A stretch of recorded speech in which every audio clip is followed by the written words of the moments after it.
मैं प्रेम बाबू, राजधानी न्यूज 24 से। इस समय मैं कानपुर के कंपनी बाग में मौजूद हूँ। यहाँ पर ईजीसी को लेकर के पूरे देश के अंदर जो माहौल बना हुआ है, किसी से छुपा नहीं है। स्वर्ण जाति इसका विरोध कर रही है, जबकि SC ST OBC और मुस्लिम भाई भी इसका समर्थन कर रहे हैं कि OBC की कुछ जातियाँ, मुस्लिम समाज की कुछ जातियाँ ये OBC में आती हैं। आइए जानते हैं इन्हीं लोगों से कि क्या हो रहा है यहाँ पर। प्रोग्राम सर, क्या हो रहा है यहाँ पे? आज हम सब कानपुर के नगरवासी बहुजन समाज के लोग यूजीसी एक्ट के समर्थन में एकजुट हुए हैं और हम सब, मेरा पूरा पिछड़ा वर्ग, बहुजन समाज, दलित वर्ग इसके खिलाफ है।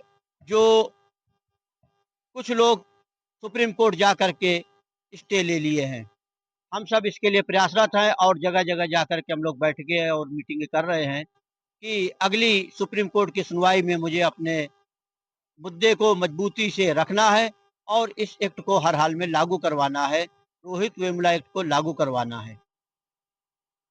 मैं यहाँ पे कहना चाहूँगा, SC ST UGC एक्ट के अंदर ऑलरेडी एग्जिस्ट कर रहा था, मौजूद था। सन 2012 से कांग्रेस की सरकार थी, वो इस एक्ट को लाए थे। लेकिन अभी पिछले महीने ही सुप्रीम कोर्ट के आदेश से कमेटी बनी, इसमें 8 सदस्य मौजूद थे। उन्होंने OBC को इसके अंदर इंक्लूड किया, UGC के अंदर। और OBC के अंतर्गत ही मुस्लिम समाज की भी कुछ जातियां आती हैं। शायद स्वर्ण जाति को इसी बात के ज़्यादा बुरा लग रहा है कि OBC तो जा ही रही है और मुस्लिम समाज भी जुड़ रहा है, इनका संगठन मजबूत हो रहा है। क्या कहेंगे? पहले अपना परिचय दें। मैं जागेश्वर कैथल। सबसे पहले तो मैं आपका धन्यवाद करना चाहता हूं कि आपने जो है यहाँ पे अपना समय दिया। साथियों, जैसे अभी आपने ये बहुत अच्छी बात बताई कि अभी तक जो SC ST के लिए UGC कानून के अंतर्गत उनको रखा गया था, हाल में OBC को क्यों जोड़ा गया, सबसे ज्यादा विरोध इसी बात को लेकर के चल रहा है पूरे देश के कोने कोने में। लेकिन इसको अगर ध्यान से देखा जाए तो OBC से ही रियल में उनको डर लगता है, श्रवण जाति के लोगों को। क्योंकि अभी हाल में देखा होगा आपने, इटावा की घटना घटित हुई, यादव समाज के लोगों के साथ में चौटैया काटने का कार्यक्रम शुरू हुआ। अभी MP में भी अभी जो है कुशवाहा जाति के साथ में उसको जो है पानी पिलाया गया पैर से धुलवा करके। इस तरीके की OBC के साथ में भी बहुत सारी घटनाएं घटित हुई है।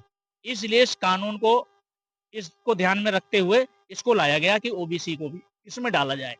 अगर आप पीछे की तरफ जाएंगे, वर्ण व्यवस्था की अगर इनकी बात करेंगे तो निश्चित रूप से जो वर्ण व्यवस्था इन्होंने बनाई है, तो वर्ण व्यवस्था में अगर देखा जाए तो ब्राह्मण, क्षत्रिय, वैश्य तो 3 वर्ण हो ही गए। अब चौथे वर्ण में शूद्र को डाला गया। शूद्र कौन है? शूद्र OBC ही है रियल में। और जो SC ST के लोग हैं वो अति शूद्र हैं, उनको तो इसमें रखा भी नहीं गया था। तो रियल में अगर देखा जाए तो ये इसका अगर जो समझ जाती है, ये OBC के पिछवाड़े से ही छिप करके अपना काम कर रहा है। और यदि OBC आएगा तो निश्चित रूप से इस देश के अंदर एक समता, स्वतंत्रता, बंधुत्व और न्याय कायम होगा। और इस व्यवस्था को बनाए रखने के लिए OBC को इसमें शामिल करना ही बहुत जरूरी है। अभी तक OBC सवर्णों के साथ में थी या SC ST के साथ? OBC जो है वो मिसगाइड है, ना वो सवर्णों के साथ है और ना ही वो SC ST के साथ, जबकि उनको SC ST के साथ होना चाहिए। क्योंकि मंडल कमीशन जब लागू हुआ था तो सवर्णों ने ही इसका विरोध किया था और सुप्रीम कोर्ट में याचिका दायर करके 13 संशोधितों की जगह 3 संशोधित लागू करने पर मजबूर किया था सरकार को और पूरे देश के अंदर दंगा प्रदर्शन किया था। आज UGC कानून जो लागू हुआ उसमें विशेष तौर से पिछड़े वर्ग के लोगों को जो है राहत और सुविधाएं देने की बात है, उनके लिए ही मान के चलिए एक्ट है। तो आज ये लोग जो है 1992 की तरह मंडल कमीशन की तरह इन्होंने इतना ज्यादा विरोध किया और अपने आप को ये कहते हैं कि हम सब हिंदू एक हैं। ये हिंदू एक नहीं है, ये हमेशा जो है बहुजनों का विरोध करते आए हैं किसी भी तरह से। और ये आरएसएस के लोग हैं, ये बहुजनों का विरोध करते आए हैं, हमेशा विरोध करते हो, आज भी विरोध कर रहे हैं। और झूठी बातें, फर्जी बातें करते हैं और कि हम सब हिंदू एक हैं। और हमारे जो ओबीसी के जो नेता हैं, पिछलग्गू, व्यक्तिगत स्वार्थी, चालाक, बेईमान, धूर्त किस्म के लोग और मूर्ख किस्म के लोग, वो उनके साथ अपने व्यक्तिगत स्वार्थ के चलते सहयोग कर रहे हैं। ये बड़ी शर्मिंदगी की बात है और बड़े शर्म की बात है। यूजीसी के अंतर्गत एससी एसटी तो ऑलरेडी था ही।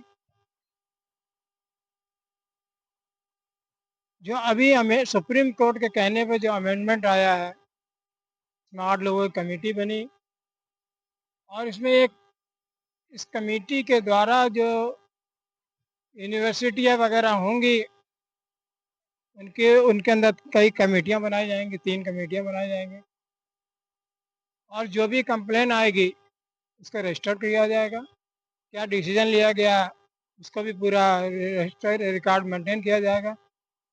फिर क्यों दिक्कत हो रही है इन लोगों को? कि साहब, अपने परिचय दें। मेरा नाम सुनील राजदान है।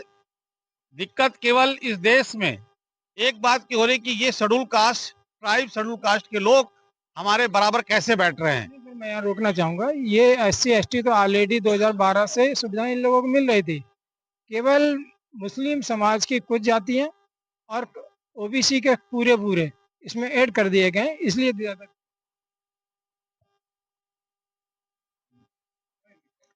साथियों, इसके लिए देखिए दिक्कत इसलिए है क्योंकि ओबीसी समाज पूरे भारत के अंदर 85% के अंतर्गत पूरी जातियां आती हैं, लेकिन ओबीसी समाज जो है 52% ऑलरेडी है। 52% होने के बावजूद भी उसके साथ अन्य अत्याचार किया गया। उनको इस बात को समझना चाहिए। इसके साथ होता था। ओबीसी समाज के साथ में, एससी एसटी के साथ में तो ऑलरेडी पहले से हो ही रहा। ब्राह्मणों के बाद दूसरे नंबर पर अपने आप को समझते हैं। हाँ, दूसरे नंबर पे समझते थे। ये उनकी भूल थी।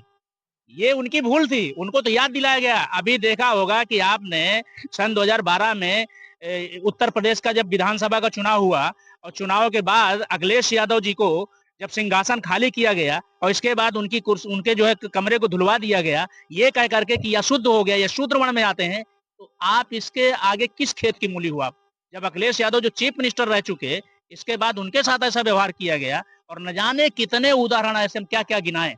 अब सवाल यह है कि ओबीसी समाज अगर ये एकजुट हो रहा है और यूजीसी के अंतर्गत आ जाएगा, तो उनको इस बात का डर है कि आने वाले समय में जो हम अपना वर्चस्व कायम करके रखा हुआ था और ये ओबीसी समाज हमको लतियाना शुरू कर देगा, इसलिए वो अपना वर्चस्व कायम रखने के लिए इस व्यवस्था को बनाए रखना चाहते हैं। इस बात का उन्हें डर है कि ओबीसी इसमें से बाहर हो जाए, क्योंकि एससी एसटी तो लड़ने में असमर्थ है बेचारा, वो तो शुरू से जूते खाते चला आ रहा है। और भारत का संविधान तो ये कहता है कि समता, स्वतंत्रता, बंधुत्व और न्याय के साथ में जुड़ा सभी को न्याय की बात करता है। फिर उनको दिक्कत क्यों हो रही है? सिर्फ इसलिए दिक्कत हो रही है कि सिर्फ ये अपना वर्चस्व चाहते हैं, बस, और कुछ नहीं। और डर सिर्फ ओबीसी से इनको हो रहा है। बाबा साहब दुनिया में शायद पहले व्यक्ति थे जो सबसे ज़्यादा शिक्षित थे और उन्होंने अपने समाज को, एससी एसटी को जागरूक करके, शिक्षित करके इस देश के अंदर उन्हें काफ़ी उठाने का काम किया, जागृत किया। लेकिन बैकवर्ड उनका कहना नहीं मानता था या इग्नोर करता था, वो उनसे कटा रहा। शायद वो स्वर्ण जातियों के साथ में ज़्यादा करीब था। क्या कारण है सर यूजीसी में बैकवर्ड का खास करके क्यों विरोध हो रहा है? सर, ये बात, अपना परिचय दें। मेरा नाम अवसान सिंह यादव है। मैं बहुजन एकता सामाजिक संगठन का राष्ट्रीय उपाध्यक्ष। और जहां तक मेरा मानना है, अभी तक जो उनकी राजनीति थी, फूट डालो राज करो, ये यूजीसी एक ऐसा मुद्दा आया है जिसमें कि ओबीसी समाज को लिया गया है। तो उनको डर सिर्फ इस बात का है कि जो दो भाइयों में विरोधाभास है, जो दो भाइयों को उन्होंने मतलब एक दूसरे का दुश्मन बना के रखा था, आज इस यूजीसी के माध्यम से दो भाइयों का मिलन हो रहा है। तो उनको घबराहट सिर्फ इस मिलन की है कि हमारी लड़ाई अब तगड़ी हो जा रही है, हम जो चाह रहे हैं वो हम नहीं कर पा रहे हैं। जो झाड़ू और मटकी का उन्होंने अपने विधान में बना के रखा था, उस विधान को वो बरकरार रखना चाहते हैं। वो नहीं चाहते हैं कि हमारे समाज का व्यक्ति किसी एससी, एसटी, ओबीसी को पानी पिलाने का काम करे। और यूजीसी ये समानता का अधिकार देता है। मैं तो अपने ओबीसी भाइयों से ये निवेदन करना चाहता हूँ कि मतलब अपना इतिहास पढ़ो। मैं नहीं कहता अगर आप बाबा साहब को नहीं पढ़ना चाहते हैं तो जो पाल समाज के हमारे साथी हैं जो ओबीसी में हैं वो पेरियार ईवी रामास्वामी नायकर को पढ़ें, और जो यादव समाज है वो ललन सिंह यादव को पढ़े। दूध का दूध पानी का पानी हो जाएगा कि ये हमारे लिए क्यों जरूरी है और हमारा भाई कौन है, हमारा दुश्मन कौन है, दोस्त कौन है, दुश्मन कौन है। मेन मुद्दा ये है। 1947 में हमारा देश आज़ाद हुआ। बाबा साहब ने एससी एसटी को भी समझाया, ओबीसी को भी समझाया, मुस्लिम भाइयों को समझाया। एससी एसटी तो जल्दी समझ गया मनवादियों को, लेकिन ओबीसी को समझने में इतना लंबा समय क्यों लगा?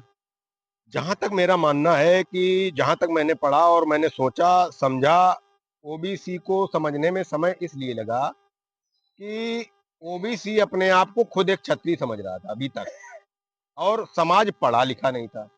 पुरखों को जैसा समझाया गया, जैसा पाखंड में फंसा गया, उसी प्रकार से वो फंसे रहे। कुल मिला के ये धंधा जो इनका डर का धंधा था, वो डर का माहौल उन्होंने इस समाज में व्याप्त रखा।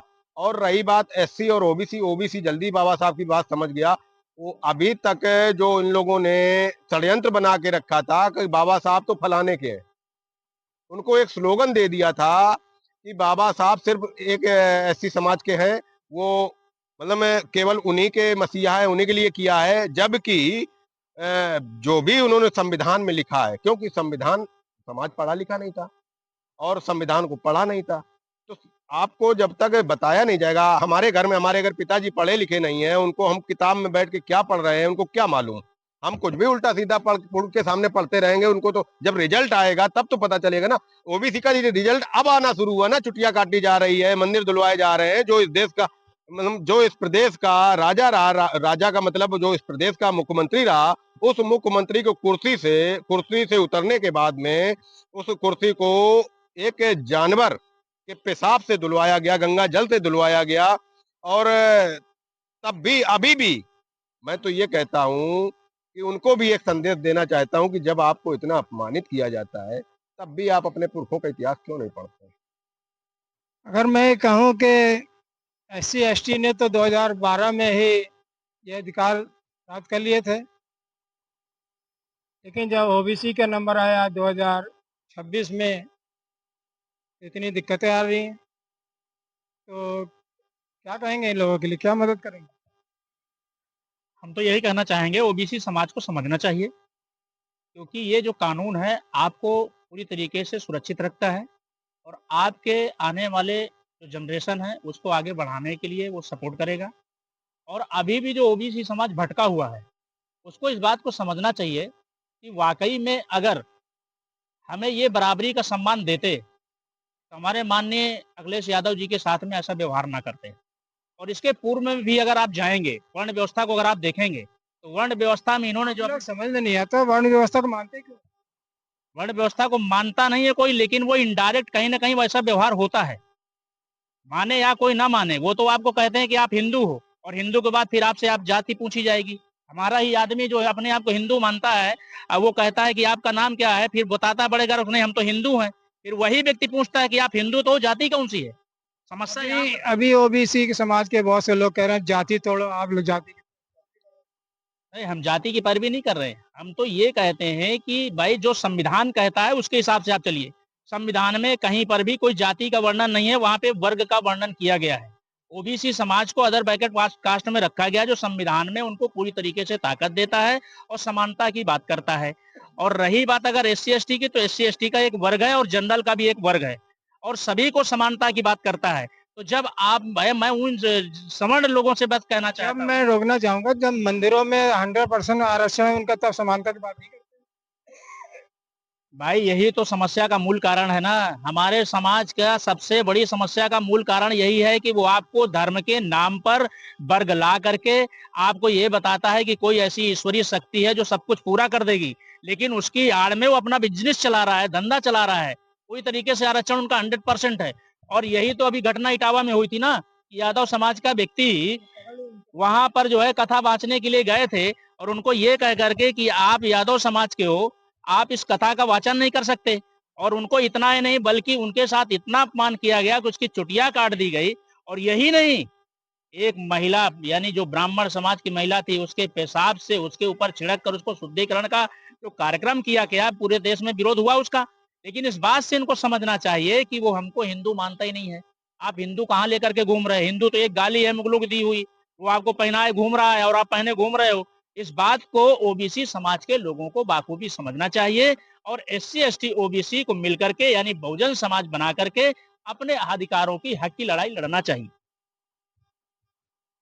यूरोप में या यूँ कहें इस पृथ्वी पर 262 देश हैं, इसको रोक दीजिए जरा। और यूरोपियन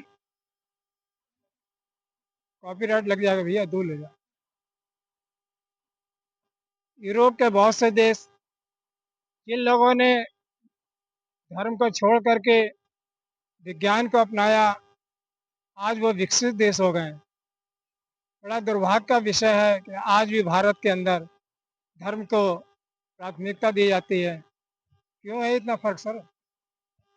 साहब वो देखिए, दुनिया के देश बहुत पीछे जाति सब खत्म हो जाने चाहिए ना। बिल्कुल खत्म हो जानी चाहिए। धर्म के हमारे देश में सबसे बड़ी समस्या का मूल कारण ही धर्म है।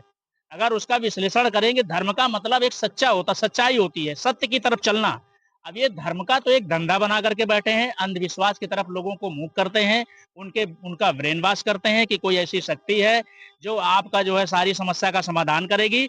वो जो है हमारे ओबीसी समाज के एससी एसटी के लोगों को गुमराह करते हैं और उनका उसी के एवज में धंधा चलता है। करोड़ों अरबों खरबों की संपत्ति उनके पास आती है, उससे उनका बिजनेस होता है और उनके बच्चे आईएएस पीसीएस विदेशों में जाके पढ़ते हैं। और हमारा जो एससी एसटी ओबीसी का समाज है वो गुमराह होकर के अंधभक्ति में लगा हुआ है, अंधविश्वास की तरफ जा रहा है। तो ये हमारी समस्या का मूल कारण है।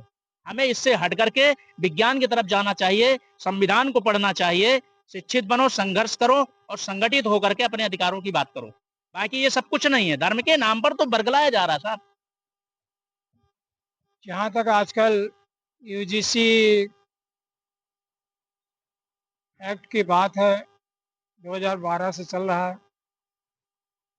कुछ घटनाएं हुई, बेमुला और एक 2 लड़कियां और थी, उनके बच्चों ने आत्महत्या किया। सुप्रीम कोर्ट गई वो, उन बच्चों की माँ गई हैं। अभी जो 19 तारीख को 19 मार्च को जो हियरिंग है सुप्रीम कोर्ट के अंदर, उसमें उन तीनों महिलाओं के साथ में ही इस केस की सुनवाई है, अलग नहीं है। बेस वही है। एससी एसटी के साथ बच्चे अभी तक आत्महत्या कर रहे थे। और भी बहुत सारी घटनाएं, मुझे जहाँ तक याद है 9000 से भी ज़्यादा घटनाएं ऐसी हुई हैं, शिकायतें आई हैं। उसके बाद में ये नया अमेंडमेंट आया हुआ। एससी एसटी को तो सब कुछ मिल रहा था, ओबीसी को नहीं मिल रहा था। क्या कहेंगे?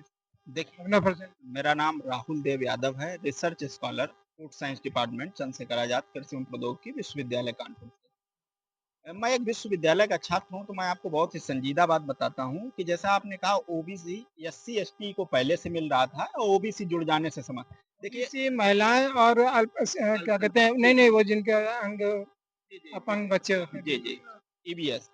तो इसमें क्या है कि जब हमारा एक सर्वे आया 2021-22 और 22-23, 23-24, ये जब सर्वे आया यूजीसी, जब ये यूजीसी के लागू होने से पहले, नियम आने से पहले एक सर्वे कराया गया, तो उस सर्वे में यूनिवर्सिटी ग्रांट कमीशन के द्वारा जब वो प्रस्तुत किया गया कि 118% से अधिक जातीय शोषण हुआ, और वो शोषण सिर्फ जात के आधार पर एससी एसटी के साथ नहीं हुआ, ओबीसी भी उसमें सम्मिलित है, उसमें महिलाएं भी सम्मिलित हैं। तो जब देखा गया कि ये जातीय शोषण हो रहा है, तब इनको शामिल किया गया, वो रिपोर्ट के आधार पर डेटाबेस पे शामिल किया गया। अब दर्द किनको हुआ?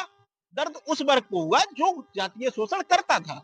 बाकी हमें नहीं लगता कि इसमें कुछ किसी के खिलाफ कोई बात लिखी गई है। वो स्पष्ट पारदर्शी है कि अगर आप गलत करेंगे तो आप जो है छोड़े नहीं जाएंगे। इसमें भी थोड़ा सा झोल है। मैं आपको बताना चाहूंगा कि इसमें क्या सबसे बड़ी समस्या आ रही है कि जैसे किसी व्यक्ति ने शिकायत की जाके कमेटी से कि हमारे साथ शोषण हुआ, तो कमेटी 24 घंटे में रिपोर्ट तैयार करेगी और 15 दिन में अपना जजमेंट देगी। लेकिन वो रिपोर्ट प्रस्तुत होगी जाके वीसी साहब के पास।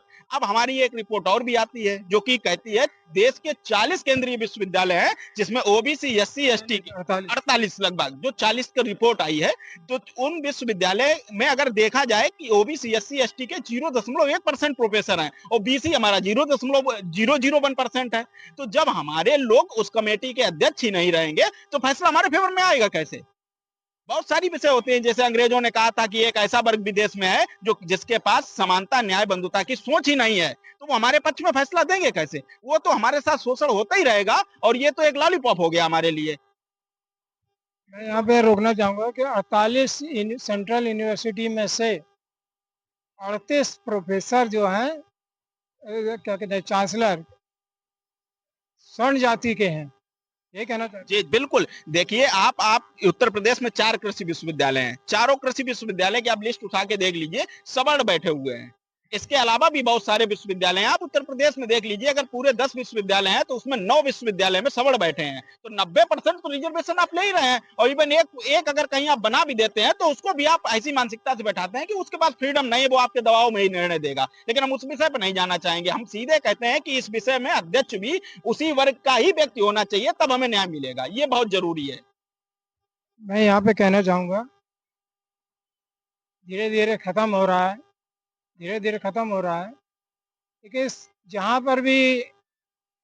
पर भी सरकारी नौकरियां हैं, ट्रेनिंग सेंटर हैं, वहाँ पर जब भर्तियां होती हैं तो रैगिंग होती है। याद आ रहा को सर? हाँ, क्यों होती थी रैगिंग? रैगिंग इसलिए करते हैं कि ये जो है बहुजन समाज के लोग हैं, ये पढ़े लिखे ना भाग गए, और जो है इतना परेशान करो इनको कि ये हमारी बराबरी कभी जिंदगी में आना। शोषण करने का एक तरीका है। बिल्कुल, शोषण करने का एक बहुत बेहतर तरीका, सोचा समझा विद प्लान, बहुत ही रणनीतिक तकनीक का काम है उनकी। यहाँ तक कि डिफेंस के अंदर भी ये सब हुआ करता था। सर क्या कहना चाहेंगे सर? यूजीसी के विषय में क्या? यूजीसी के विषय में जो है 2012 में जो लागू हुआ था, उसी को 2012 के बाद से जो घटनाएं हुई हैं दलित उत्पीड़न और पिछड़ों के साथ में, उन्हीं को देखते हुए सुप्रीम कोर्ट ने जो है एक व्यवस्था दी कि इसको थोड़ा सा मजबूती तरह किया जाए, कि जो थोड़ा पावर दिया जाए जो है, और जिसमें कि इस तरह की घटनाओं में रोक लगे। उसी के तहत चलते हुए एक क्या कहते हैं सर्वदलीय कमेटी बनाई बनाई गई, उसके तहत एक निर्णय लिया और यूजीसी ने एक रेजोल्यूशन पास किया जो है। उस रेजोल्यूशन में ऐसा कुछ नहीं है जिससे लेकर के जो लोग जिनके कहा जाता है कि वो लोग दमन करते हैं, शोषण करते हैं दलित जातियों का और पिछड़ी जातियों का, उन लोगों ने जो है क्या कहते हैं इसका विरोध किया। विरोध करने सुप्रीम कोर्ट ने रोक लगा दी। अब उसमें यह है कि ये दलितों के रोकना चाहूँगा, सुप्रीम कोर्ट ने यूजीसी पे जो भी एक्ट था पहले उस पर बैन नहीं किया, रोक नहीं लगाई। जो नया अमेंडमेंट आया सिर्फ उस पर रोक। नया अमेंडमेंट में जो है उन्होंने कहा कि रोक लगाते हुए कहा कि इसको थोड़ा सा और देख लिया जाए जो है। अब इसमें ये लगा कि भाई ये लगातार जो है इस तरीके से दलित जातियों पे जो है हमले हो रहे हैं, और हमले रोकने के लिए अगर एक व्यवस्था बनेगी उसमें फिर वो लोग जिस तरीके विरोध कर रहे हैं, तो जाहिर सी बात है दलित जातियों ने लगा कि हमारे अधिकारों का हनन हो रहा है, और उसको लेकर के लोग जो है बहुत सारे लोग जगह जगह पे विभिन्न यूनिवर्सिटियों में, विद्यालय में जो है दलित छात्र हैं, पिछड़ी जातियों के छात्र हैं, वो लोग अपना आंदोलन कर रहे हैं कि लागू किया जाए। और मेरा भी मत है कि उसके लागू होना चाहिए, और लागू होने के साथ साथ मैं ये भी कहूंगा कि वो लोग जो शोषक जातियां हैं, जिन लोग दमन करते रहे हैं, उनको ये अंदर भी एक तरीके की चेतना है कि वो लगे कि नहीं ये जो गलत हो रहा है, और वो उनके लोग निकल करके आए, और निकल के आना चाहिए जो है, और इसको लागू करवाने समर्थन करना चाहिए। जहाँ तक मैं समझ रहा हूँ कि स्वर्ण जाति को एससी एसटी से इतराज नहीं है। 2012 में जो यूजीसी कमेटी बनी थी उस पर भी कोई इतराज नहीं है। जो नए ओबीसी के जोड़ दिया गया उससे ज्यादा देखिए, एक बात तो है कि दलितों में दलित जाति पैदा हो जाए, ओबीसी पैदा हो, हाँ, इनके साथ गलत ठीक है, ओबीसी पैदा, लेकिन जो जाति उत्पीड़न है वो तो मतलब जो है होता ही है, चाहे दलित हो और ओबीसी हो, चाहे वो चाहे आईएएस बन जाए, चाहे पीसीएस बन जाए, चाहे वो नेता बन जाए, जो है सरकारी दबावों में रैगिंग रैगिंग सरकारी विभाग में रखी, मतलब उनके साथ आप देखिए उनको अच्छी सीट नहीं देंगे, अच्छी सीट नहीं देंगे, उनके साथ एक तरीके का जो है दोहन तरह का व्यवहार होगा।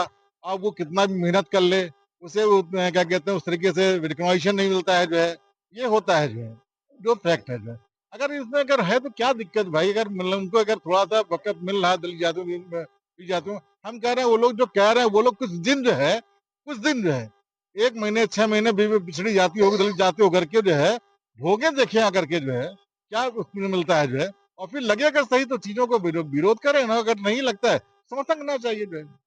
अपना परिचय देते हुए बताइए सर कि ये आप यूजीसी के समर्थन में हैं, विरोध में, अगर हैं तो क्यों? परिचय देते हैं। मेरा नाम गोविंद नारायण, सामाजिक संगठनों का संयुक्त मंच जिला कानपुर का संयोजक। यूजीसी यूजीसी 2012 का बदलाव और सुधार करके यूजीसी इक्विटी रेगुलेशन 2026 बनाया गया, जिसको लेकर के मनवादियों ने विरोध करते हुए सुप्रीम कोर्ट में याचिका दायर की। सुप्रीम कोर्ट ने इस नए नियम 2026 को 2012 यूजीसी नियम को 19 मार्च 2026 तक जो तारीख दी है तब तक जारी रखने के लिए कहा है। ऐसी स्थिति में सामाजिक संगठनों के संयुक्त मंच ने इसमें महामहिम राष्ट्रपति जी से संयुक्त मंच ने कि महामहिम राष्ट्रपति महोदया, यूजीसी इक्विटी रेगुलेशन 2026 पर सर्वोच्च न्यायालय द्वारा लगाई गई रोक को निरस्त करने के लिए भारत सरकार अपना पक्ष मजबूती से रखने के लिए अपने तेज तर्रार वरिष्ठ अधिवक्ताओं को जल्द से जल्द तैनात करे और यूजीसी इक्विटी नियम 2026 को और प्रभावशाली बनाए।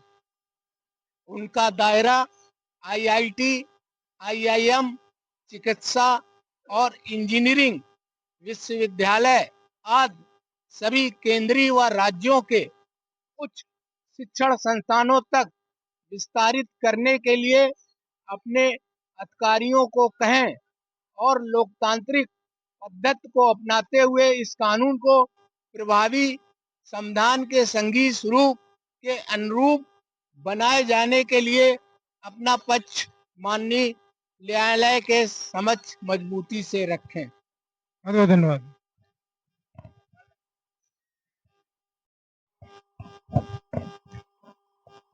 मैं प्रेम बाबू, राजधानी न्यूज़ 24 से। इस समय मैं